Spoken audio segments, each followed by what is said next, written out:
Investment పేరుతో భారీ మోసం వెలుగులోకి వచ్చింది. విసన్నపేటలో Life Is Beautiful Advisory Services board తిప్పేసింది. ఒక్కొక్కరిగా బాధితులు బయటకు వస్తున్నారు. ఇంటికో మొక్క పెంచితే ఇంటికో ఉద్యోగం ఇస్తామంటూ ఎరవేసిన నిర్వాహకులు సంస్థలో డబ్బులు పెడితే మీ భవిష్యత్తు మారిపోతుందంటూ ఆశ పెట్టారు. జనం అత్యాశను ఆసరాగా చేసుకుని కోట్లాది రూపాయలు కొల్లగొట్టారు. ఏజెంట్లను నియమించుకుని టార్గెట్లు పెట్టి మరీ కోట్ల రూపాయలు వసూలు చేశారు.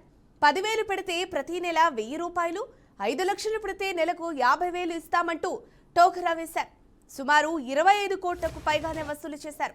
డబ్బులు కట్టిన వారు ప్రశ్నించడంతో Life Is Beautiful Advisory Services founder Durgaprasad పురుగుల మంది తాగి ఆత్మహత్య చేసుకున్నారు.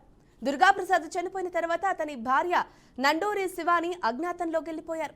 మోసపోయామని గ్రహించిన బాధితులు విజయవాడ సిపికి ఫిర్యాదు చేశారు.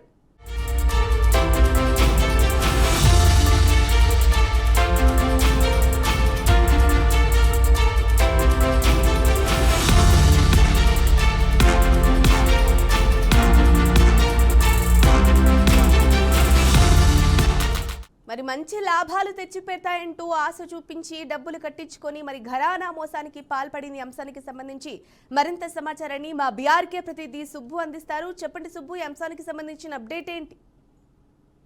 ఈ ఎన్టీఆర్ జిల్లా విసన్నపేటలో ఈ లైఫ్ ఈజ్ బ్యూటిఫుల్ అనే ఒక సంస్థ స్థాపించారు. ఈ దుర్గాప్రసాద్ అనే వ్యక్తి అధిక వడ్డీలకి ఆశ చూపించి ప్రతి నెల మీకు మేము ఇన్వెస్ట్మెంట్ లాభాలు పంచుతామని చెప్పేసి చెప్పడం జరిగింది.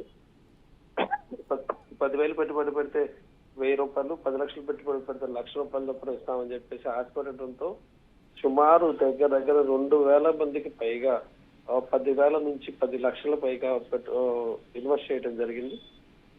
ఈ ఇన్వెస్ట్ చేసిన తర్వాత ఒక 3-4 నెలలు బాగానే నడిచిన సందర్భాలు ఉన్నాయి. తర్వాత ఈ ఇన్వెస్ట్మెంట్ మొత్తాన్ని తీసుకెళ్లి క్రిప్టో కరెన్సీ ప్లస్ షేర్స్ లో కూడా ఇన్వెస్ట్ చేసినట్లుగా కూడా మనకు సమాచారం అందుతుంది. ఇలా ఇన్వెస్ట్ చేయడం వల్ల భారీగా నష్టాలు రావడం, ఎవరైతే పెట్టుబడులు పెట్టారో వాళ్ళ డబ్బంతా కూడా షేర్స్ లోను క్రిప్టో కరెన్సీలోను నష్టపోవడం జరిగింది. క్రిప్టో కరెన్సీలు అయితే ఇరుక్కుపోవడం జరిగింది. అవి వెనక్కి పరిస్థితులు కనబడట్లేదు. షేర్స్ లో అయితే పూర్తిగా నష్టపోవడం జరిగింది. సుమారుగా దరిదాపులుగా 25 కోట్ల నుంచి 35 కోట్ల రూపాయల వరకు వసూలు చేసినట్టుగా కూడా సమాచారం అందుతుంది. ఈ మొత్తం వ్యవహారం బయటికి పొక్కడంతో కొన్ని నెలల నుంచి బాధితులకు పంచాల్సిన లాభాలను పంచకపోవడంతో తీవ్ర ఒత్తిడి ఎక్కువైంది. బాధితులతో కలిసి ఎవరైతే దీనికి సూత్రధారి యజమాని ఉన్నారో లైఫ్ ఈజ్ బ్యూటిఫుల్ కి సంబంధించి దుర్గాప్రసాద్ ని ఒత్తిడి తీసుకురావడం జరిగింది. మా డబ్బులు మాకు పంచాలని ఒత్తిడి తీసుకురావడం జరిగింది. యజమాని పైన అనేక ఆంక్షలు పెట్టడం, అతన్ని రిస్ట్రిక్ట్ చేయడం ఇవన్నీ జరుగుతా ఉన్న నేపథ్యంలో దుర్గాప్రసాద్ ఒకరోజు ఆత్మహత్యకు పాల్పడ్డాడు.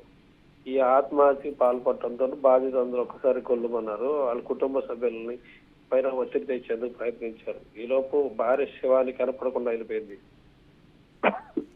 ఈ ఘటన నేపథ్యంలో వీళ్ళంతా కూడా పోలీస్ స్టేషన్ ని ఆశ్రయించారు. తమకు న్యాయం జరగాలని చెప్పేసి ఆందోళన అయితే చేసుకుంది.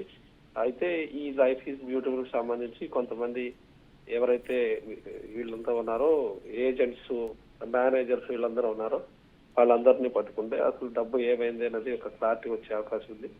దాదాపుగా ఈ డబ్బు మొత్తాన్ని షేర్స్ లోనే పోగొట్టారని చెప్పేసి దాదాపుగా ఒక సమాచారం అయితే ఉంది. అయితే మొదటి నుంచి కూడా చెప్తా ఉన్నది ఏంటంటే దీని మీద సంబంధించిన రెవెన్యూకి సంబంధించిన అధికారులు, జాయింట్ కలెక్టర్లు, సబ్ కలెక్టర్లు దీని మీద ఎప్పటికప్పుడు ఇట్లాంటి లైఫ్ ఈజ్ బ్యూటిఫుల్ సంబంధించిన ఇన్వెస్ట్మెంట్ వచ్చిన సంస్థలు కావచ్చు, ఇప్పుడు కొన్ని ప్రైవేట్ బ్యాంకులు నడుస్తా ఉన్నాయి. ఈ ప్రైవేట్ బ్యాంకులు అన్నిటి మీద రెవెన్యూకి సంబంధించి ఎప్పటికప్పుడు రివ్యూ జరుగుతూ ఉండాలా. వాళ్ళకి సంబంధించి ఎప్పటికప్పుడు ఏం జరుగుతుంది, పెట్టుబడులు ఏం చేస్తారనే దాని మీద మానిటరింగ్ జరుగుతూ ఉండాలా. ఈ మానిటరింగ్ జరగకపోవడం వల్ల ఈ రోజు ఇక్కడ నష్టపోయిన పరిస్థితి ఏర్పడింది. మరి ఇంకా కృష్ణా జిల్లాలో చూసుకుంటే ఇటువంటి సమస్యలు కోపంగా ఉన్నాయి. వీటన్నిటి మీద కూడా చర్యలు తీసుకోవాల్సిన అవసరం ఎంతైనా ఉందని చెప్పుకోవాలి.